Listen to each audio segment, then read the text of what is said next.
গতকালকে আমাদের কেন্দ্রতে একটি মাদক বিরোধী ইফটিজিং বিরোধী একটি সমাবেশ ছিল।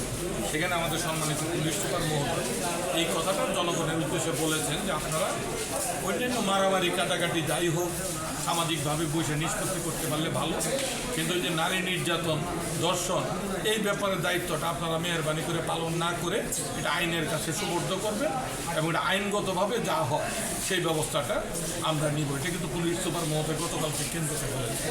আমিও তাই মনে করি অনেক সময় হয় কি ছোটোখাটো বিষয় যখন থাকে তখন যে ভিকটিমের পরিবারও চায় না যে এটা নিয়ে আদালতে যাই, উনিও চিন্তা করে যে আমার মেয়েটাকে ভবিষ্যতে বিয়ে শাদী দেওয়া লাগবে, এইসব চিন্তা করে মেয়ে পক্ষ আগ্রহী থাকে, ছেলে পক্ষ আগ্রহী থাকে। সেক্ষেত্রে ছোটোখাটো বিষয় ইফটিজিংয়ের পর্যায়ে যদি কোনো কিছু বিষয় থাকে তখন হয়তো সামাজিকভাবে সেটা আলাপ আলোচনা করতে পারে, কিন্তু ধর্ষণ মামলা এটা কোনোভাবেই এটা আইনের বাইরে যে সামাজিকভাবে বসে এটা নিষ্পত্তি করার মতো বিষয় না বলে আমি মনে করি। এই সুযোগটা কিন্তু নাই। এটা পুলিশ সুপার মহোদয় বলেছেন, আমি ওনার সঙ্গে একত্র পোষণ করছি যে ধর্ষণ এটা আইনগতভাবে এটা বিচার হবে এবং এটা সর্বোচ্চ শাস্তি এটা নিশ্চিত করার লক্ষ্যে আমাদের পুলিশ সুপার মহোদয় নিরলসভাবে কাজ করে যাচ্ছে। যার কারণে যে আপনি বললেন না যে ধর্ষণ মামলা পর্যায়ক্রমে কমে আসছে, পর্যায়ক্রমে যেটা খুবই 24টা মামলা সারা জেলায়, এটা সংখ্যা অনেক কম, যেটা ইতিপূর্বে আরও অনেক বেশি ছিল।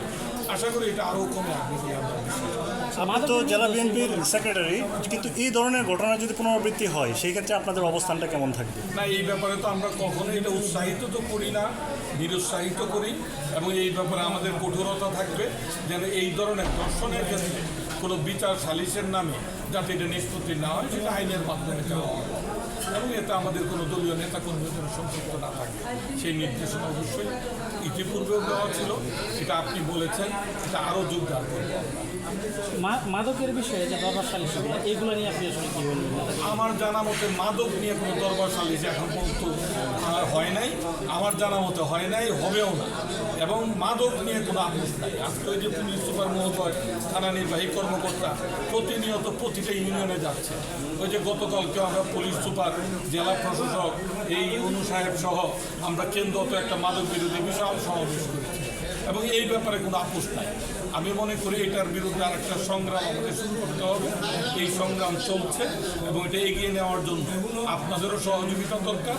আপনারা আমরা সম্মিলিতভাবে এই মাদককে নির্মূল করার জন্য নিরলসভাবে কাজ করে যাব, এই অঙ্গীকার আমি ব্যক্ত করি। লাস্ট একটা প্রশ্ন করি আমি, গ্রামে গঞ্জে ইদানিং দেখা যাচ্ছে আড্ডার নামে তারা বিভিন্ন জয় খেলায় আসক্ত হচ্ছে, এই ব্যাপারে আপনাদের পদক্ষেপ কী? হ্যাঁ, এটা একটি সুন্দর প্রশ্ন, যে বিষয়টা আজকেও কিন্তু এখানে আলোচিত হয়েছে। পুলিশ সুপার মহোদয় আমরা প্রত্যেকে এটা বলেছি, অনলাইন জুয়ার একটা আবির্ভাব দেখা গিয়েছে, অনেকে আঙ্গুল ফলে বটগাছ হয়ে যাচ্ছে। অনলাইনের ডিলার যারা খেতে পেত না, সংসার চলতো না, তারা রাজকীয় বাড়ির মালিক, রাজকীয় গাড়িতে চলাচল করছে এবং আমাদের পুলিশ সুপার মহোদয় গতকালকে বলেছে আরও মোবাইলে যদি এই জুয়া খেলার অ্যাপও থাকে সেও শাস্তির আওতায় আসবে এবং তার বিরুদ্ধে আইনগত ব্যবস্থা গ্রহণ করা হবে। এবং এই ব্যাপারে আমাদের প্রশাসন নেতৃত্বরা যথেষ্ট তৎপর, রাজনৈতিক নেতৃবৃন্দও আমরা তৎপর, এই ব্যাপারে কোনো আপোষ নেই।